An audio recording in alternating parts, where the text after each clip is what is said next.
halkani waa qubnaha TV ku soo dhawaada barnaamijyadeedkana xilligan qodobada aad ku daawan doontaan waxa kamid ah howlgaladii kacdoonkii ka socday gobolka Shabeellaha Dhexe ciidamadii ka baxay magaalada Muqdisho oo ay hogaaminayeen xildhibaano ka tirsan baarlamaanka Soomaaliya kana soo jeeda beesha Abgaal oo fashil ku soo dhamaaday xilli la iska horkeenay saraakiisha iyo siyaasiyiinta hogaaminaysay ciidamadii dhawaan ka baxay magaalada Muqdisho gaarana degmada Cadalle ee gobolka Shabeellaha Dhexe xilli ay dib ugu soo laabteen degmada Cadalle ee gobolkaasi waxaan idin soo gudbin doonaa sirta ka dambaysa in ciidamadani ay dib ugu soo laabtaan degmada Cadalle iyo sidoo kale howlgaladii dhawaan ciidamadaanu ay uga baxeen magaalada Muqdisho oo fashil ku soo dhamaaday cidda ka dambaysay sidoo kale siyaasiyiinta iyo xildhibaanada iyo saraakiisha ee dib ugu soo laabatay magaalada Muqdisho saaxiibayaal idin soo gudbin doonaa xoga sir oo laga helayo sidoo kale fashilinta lagu sameeyo howlgaladaasi waxaan kaloo idin soo gudbin doonaa madaxweyne Xasan Sheekh Maxamuud oo amar la yaab leh dul dhigay wasiirka diintii oo qaafta Soomaaliya Muqtaar Roobo xilli madaxweynuhu maanta ka degay magaalada Kampala ee dalka Uganda xogii ugu dambeeyay sidoo kale sirta ka dambaysa in wasiir Roobo uu madaxweynuhu amar dul dhigo sidoo kalena la sheegay in wasiirku uusan ka dhoofi karin magaalada Muqdisho xogii ugu dambeeyay wasiirkii sidoo kale culimaadudiin madaxweynaha madaxtooyada kulan kula qaateen saaxiibayaal idin soo gudbin doona qodobada kalena waxa kamid ah mid kamid ah askartii lagu tababarayay dalka Eritrea oo Muqdisho dib lagu soo celiyay xilli loo magacaabay taliyaha cusub ee badda Soomaaliya sirta ka dambaysay sidoo kale askariga kaliya ee magaalada Muqdisho dib loogu soo celiyay haddaba dawladda Soomaaliya miyay mag ku bixisay oo lacag aad u tiro badan ay siisay madaxweynaha dalka Eritrea Afwerki iyo sirta ka dambaysay sidoo kale ee ragga iska kaashaday in sargaalkaasi dib loogu soo celiyo magaalada Muqdisho iyo xogii ugu dambeeyay saaxiibayaal idin soo gudbin doona balse aynu u guda galno faahfaahinta warkeena howlgaladii dhawaanba ka bilowday gobolka Shabeellaha Dhexe ayaa waxa uu ku soo dhamaaday fashil xilli magaalada Muqdisho ee dawladdu ay ka badan tahay 200 oo ciidan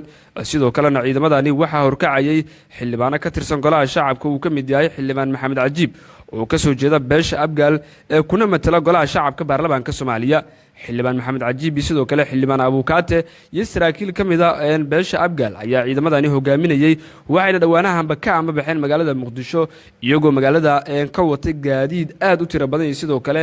askar tiradoodu ka badan tahay 200 oo askari wararkan ka helayno degmada Cadalle ee gobolka Shabeellaha Dhexe waxay sheegayaan inuu fashil ku soo dhamaaday howlgalada iyo sidoo kale kacdoonka ay doonayeen xildhibaanadaasi in ay ku qabsadaan deegaanka ama degmada Ceeldheere ee gobolka Galgaduud sidoo kalena deegaanada u dhaxeeya gobolka Shabeellaha Dhexe iyo sidoo kale gobolada Galgaduudna ay ku xureeyaan oo ay degto beesha Abgaal oo ah beesha ugu badan ee degto gobolka Shabeellaha Dhexe wararkaynu ku helayno ee degmadaasi iyo sidoo kale ilo xogogaal ay noo sheeganaya waxay sheegayaan in kacdoonkii la doonayay in bulshada lagu kiciyo bulshada deegaanadaasi ay diideen sidoo kalena ay sheegeen cidda kaliya oo ay garab istaagayaan inay tahay al-shabaab oo maalmihii la soo dhaafaba baraha bulshada iyo sidoo kale sawiro ku soo muujinayay iyagoo samaystay macawisle iyagu dabcan abaabulayaan sidoo kalena garab taagan howlgalada ay kula jiraan ama dagaalada ay sidoo kale iskala soo horjeedaan dawladda Soomaaliya haddaba wararka kalena waxay sheegayaan daawadayaal in madaxweynaha Soomaaliya Xasan Sheekh Maxamuud uu saraakiisha ku amray in ay howlgalada halkeeda ka sii wadaan xilli saraakiisha la soo warinayo inay dib ugu soo laabteen magaalada Muqdisho caasimadda Soomaaliya saraakiisha oo aynu ku xusi karno waxa kamid ah generaalka ugu hubka badan ku haysta magaalada Muqdisho waa generaal Gacmo Duule iyo sidoo kale saraakiil ka soo jeeda beesha Abgaal oo iyagu magaalada Muqdisho dib ugu soo laabtay haddaba waxaa la filayaa in howlgaladaasi ay ku biiraan xildhibaano iyo sidoo kale siyaasiyiin ka soo jeeda beeshani xilli dhexdhexaadan iyo sidoo kale waan laga dhacwado saraakiisha iyo siyaasiyiinta hogaaminaysa howlgaladan la doonayo in lagu qabsado deegaano ka tirsan gobolka Galgaduud oo iyadoo beeshu ay degto markana haddii aynu eegno madaxweynaha Soomaaliya Xasan Sheekh Maxamuud ayaa waxa uu amar la yaab leh dul dhigay wasiirka diintii oo qaafta Soomaaliya Muqtaar Roobo Cali Abu Mansuur xilli madaxweynuhu uu maanta u amabaxay kana degana dalka Uganda uu uga qayb galayo shir halkaasi ka furmi doono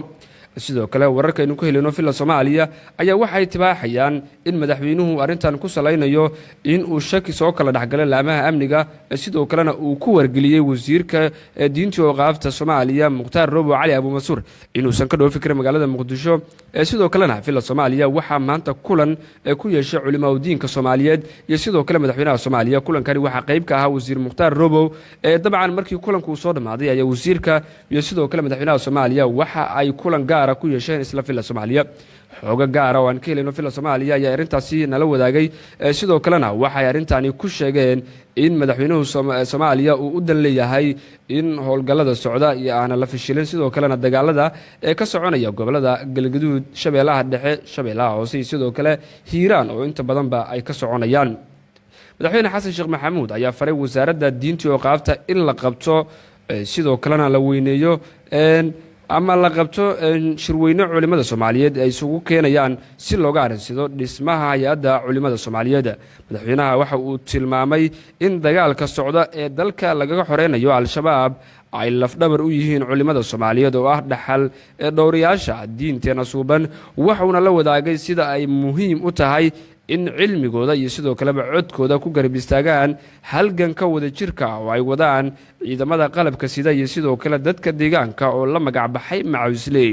madaxweyne xasan sheekh maxamuud waxa uu culimada Soomaaliyeed ku bogaadiyay doorka wanaagsan ee ka qaadanayaan wacyigelinta gaar ahaan dagaalka ka dhanka al-shabaab oo uu sheegay in iyagu ay yihiin qaybta ugu weyn ee qayb ka noqonaya dagaalka lagula jiro al-shabaab sidoo kale culimadu waxa uu madaxweynuhu ka codsaday in ay garab istaagaan ciidamada dawladda iyo sidoo kale dadka deegaanka oo dagaalka kula jira al-shabaab sidoo kalena waxa uu culimada ugu baaqay in ay tagaan furimaha hore ee dagaalka sidoo kalena ay waxyaabaha laga doonayo culimadu ay dhankooda iska soo buuxiyaan sidoo kale waxa uu sheegay culimada dhankooda ayaa la wadaagay madaxweynaha talooyin ku aadan dawlad dhiska horumarinta dalka iyo la dagaalanka al-shabaab iyaga oo soo bogaadiyo howlgallada iyo kacdoonada ee ka socda gobollo ka mid ah Soomaaliya khaasatan waxay aad u amaaneen gobolka Hiiraan oo xilligan uu ka soconayo kacdoon ka dhana al-shabaab oo ay sameynayaan dadka deegaanka iyo sidoo kale ciidamada dawladda oo isgarabsanaya markana haddii aynu eegno askari ka mid ah ciidamada lagu tababaraya dalka Eritrea oo dib loogu soo celiyay magaalada Muqdisho xilli askarigani loo magacaabay taliyaha cusub ee badda Soomaaliya Mubarak oo loo arkay inuu yahay sargaal firfircoon ayaa loo igmaday ama loo magacaabay inuu noqdo taliyaha cusub ee ciidamada badda ee Soomaaliya ninkani lagu magacaabo Mubarak ayaa dhawaan soo gaaray Soomaaliya si uu xilkan ula wareego waxaana sargaalkani uu deegaan ahaan ka soo jeeda sida xogaha aynu ku helino Somaliland oo uu ku dhashay gobolka hadda Somaliland oo ay la baxeen gobolka Howda wararka qaar waxay sheegayaan taliyihii hore ee ciidamada badda Soomaaliya Generaal Cabdixamiid Dirir oo shaqo joojin hore lagu sameeyay ayaa hadda xilka u wareejinaya taliyahani waxa hore shaqo joojin ugu sameeyay ra'iisul wasaarihii xukuumadda Soomaaliya mudane Maxamed Xuseen Roble oo ay markaa isku dhaceen sidoo kalena uu warar been abuur ku faafiyay baraha bulshada wararka kale oo warqadan ama sidoo kalena ay shaqubanaha TV ayaa sheegaya in tani bilow u tahay xilka qaadista taliyaal kale oo ciidamada dawladda ka tirsan oo la doonayo in dhawaanba xilalka laga xayuubiyo madaxweyne xasan sheekh maxamuud qorshihiisu waxa uu yahay in uu ciribtiro ama sidoo kale uu nidaamka dawladnimada ka saaro taliyaashii saraakiishii la soo shaqeysay nidaamkii isaga ka horeeyay oo hogaaminayay Maxamed Cabdullaahi Farmaajo iyo sidoo kale saraakiisha uu ka shakisan yahay inay cilaaqaad la leeyihiin Fahad Yaasiin oo mar soo ahaa agaasimaha nisa sidoo kalena soo noqday la taliyaha amniga ee madaxweynihii hore ee Soomaaliya Maxamed Cabdullaahi Farmaajo wararkii ugu dambeeyay qubanaha TV aad kala socoteen xilligan wanaagsan